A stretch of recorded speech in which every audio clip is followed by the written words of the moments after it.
Wa fi qaulin innaha tuf'alu anu ausobiha amla. Selanjutnya Imam Syafi'i mengatakan kalau memang orang ahli warisnya rajin sholat, kalau memang ahli warisnya banyak duitnya, dia mau wasiat mau enggak dibayar fidyahnya. Dikodoi sholat orang tua kita yang telah wafat.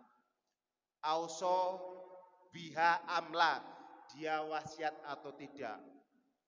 Kadang-kadang ada orang yang sudah sakit-sakitan, dia sadar dulu masa mudanya dia bertahun-tahun tidak melaksanakan sholat.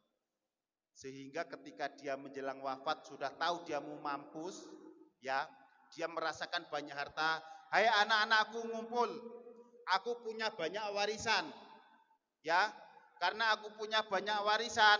Nanti kalau aku mati, tolong dibayar fidyah sholatku yang tertinggal atau dikodoin. Kalau enggak, engkau tidak kuberi warisan.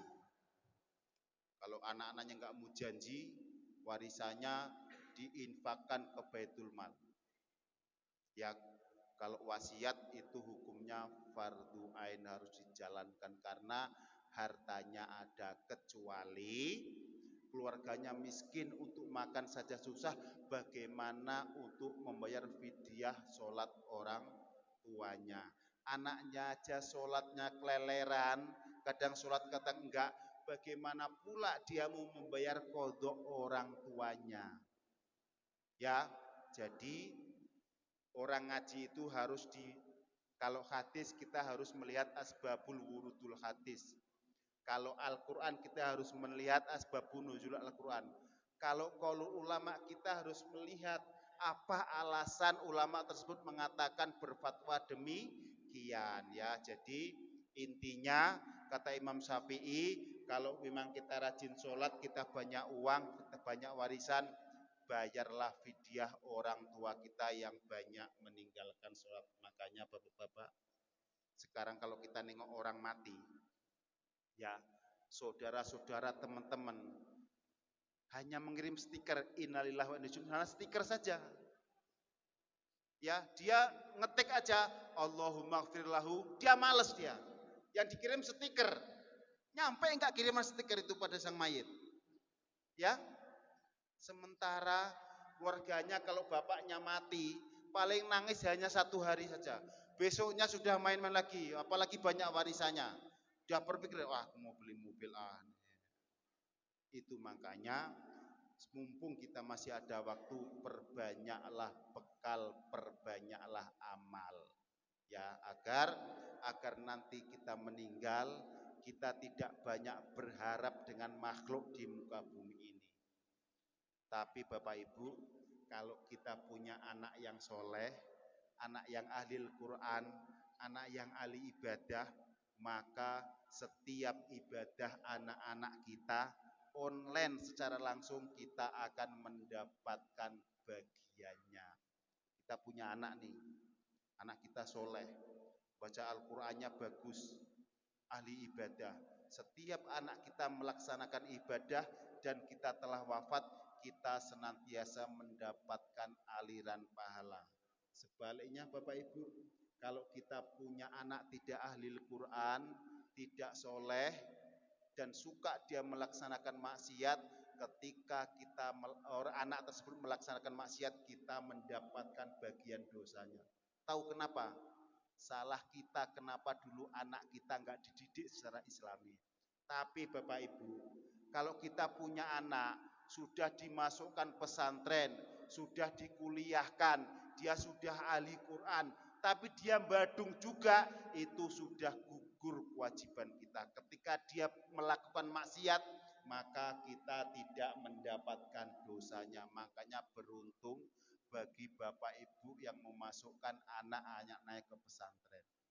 Saya ketika punya anak baru SD, sudah saya bilang, kalau engkau enggak mau mondok, Bapak enggak mau ngasih kau makan, cari kau makan sendiri. Daripada ngasih makan kau, bagus Bapak ngasih makan kambing bisa dijual.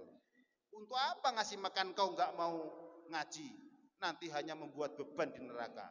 Kalau kita miara ngasih makan kambing, kambingnya gemuk dijual, dapat duit bisa kita nikmati. Yaitu makanya miara anak yang nggak mau ngaji, nggak mau ibadah lebih jelek daripada miara kambing. Coba apa manfaatnya? Udah capek-capek kita berjibaku pagi, sore, siang, malam kerja untuk anaknya maksiat terus. Bagus miara kambing, bisa dijual, dapat duit kita. Yaitu makanya tugas orang tua merayu anaknya agar mau ngaji masuk pesantren. Kalau bandel juga bangun tengah malam. Anak itu yang punya Allah Subhanahu wa ta'ala. Kita ngadu sama Allah, ya Allah, anak hamba adalah hambamu. Tolong bikin dia mau masuk pesantren. Tolong mau biar dia ngaji. Tolong agar dia mau sholat. Riyadhah kita. Takorup kita kepada Allah. Minta. Kadang-kadang enggak, ini cuma ngomong saja. Nah, masuk ke TV lagi asik main. Enggak mau dia mukul. Padahal perintahnya kalau sudah 7 tahun dia enggak mau sholat, pukul. Tapi dengan tidak mukul menyakiti. Minimal kita harus merayu secara maksimal. Minimal kita harus sujud tengah malam agar anak-anak kita mau dekat dengan Allah Subhanahu wa ta'ala. Makanya ada perintah Nabi, ketika kita sujud tengah malam, kita mendoakan anak-anak kita agar diberkahi oleh Allah Subhanahu wa ta'ala. Agar anak-anak kita mau dekat sama Allah Subhanahu wa ta'ala. Itulah makanya Allah membekali kita doa, Rabbana atina fid dunya hasanah wa fil akhirati hasanah. Fid dunya hasanah itu apa? Di dalam dunia bagus. Bagus apanya? Bagus ibadahnya kepada Allah Subhanahu wa ta'ala. Kalau cuman bagus ekonominya, dia kaya, dia mewah, banyak harta, tapi tidak bagus pendekatan dengan Allah, itu namanya bukan hasanah, itu sayyi'ah itu. Ya, yang dimaksud hasanah adalah bagus ekonominya, bagus akhlaknya, bagus pengabdiannya kepada Allah Subhanahu wa ta'ala. Kita ini Bapak Ibu yang sekarang masih ngejedok ini, masih bisa duduk di sini, kita masih punya banyak kesempatan. Jangan sia-siakan detik demi detik waktu kita. Rayu anak-anak kita yang belum ngaji, rayu anak-anak kita yang belum mau ke masjid. Ajari, walaupun di masjid dia lari-lari bermainan bising, enggak apa-apa, biarkan saja. Yang penting dia sudah terbiasa di masjid. Kalau dia menengok bapaknya tiap hari jamaah, nanti dia akan mengikuti. Karena ma fil aba fil abna. Apapun yang telah bapaknya laksanakan, insya Allah anaknya akan meniru. Itu sudah qaulul ulama seperti itu. Kalau bapaknya tiap malam main gaple, insya Allah anaknya main judi di pos kampling tiap malam. Ya, itu makanya banyak orang yang bisa memberi contoh, tapi tidak banyak orang yang bisa menjadi contoh. Dia pandai ngomel, nak, sekolah engkau, ngaji engkau, pandai dia ngomel, sholat engkau, tapi dia enggak ngasih contoh. Dianya enggak sholat, dianya enggak ke masjid, sholatnya di rumah. Itu pun kalau ada waktu.